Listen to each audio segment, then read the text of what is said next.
Hello, everyone. Today we're talking about managing student behavior, and we're looking at element 2D, and that is the basic level. This is what would be expected out of a brand new teacher or someone new to the profession.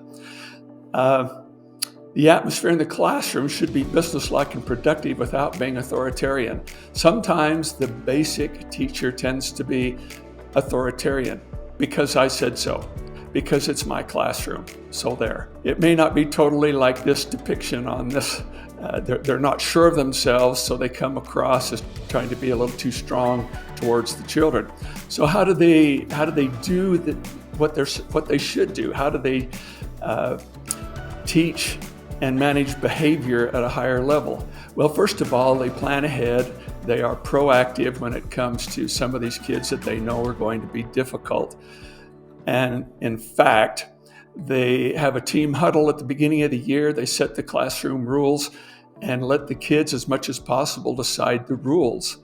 So a lot of times the basic teacher, because they haven't developed all the skills, they fall back on this idea, I'm the boss. And it doesn't work. It just doesn't work. Eyes in the back of their heads, the basic teacher is learning how to do that. They are learning how to work with one or two kids at their desk while keeping an eye on the entire classroom. And the basic teacher is also working on reinforcing positive behavior.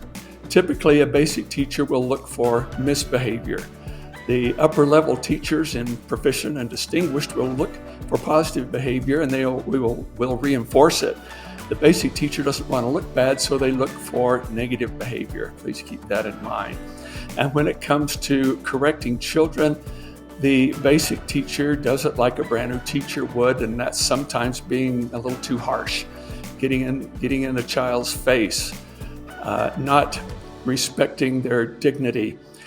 The key thing to remember here is correct a child in the same way that you would correct them if their parents were standing right there beside you. That is a good rule to keep in mind. And they do this without acrimony or resentment towards students. So if there happens to be something that didn't go well or a student misbehaves, the basic teacher may tend to hold some resentment and probably thinking like, what are you working on? Revenge.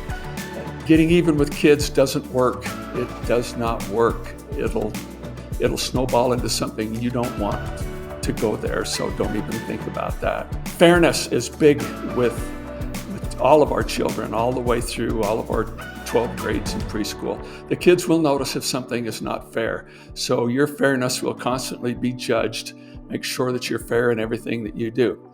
One thing that is key is in your evaluation, keep in mind this bit of information. The absence of misbehavior is evidence of good teaching.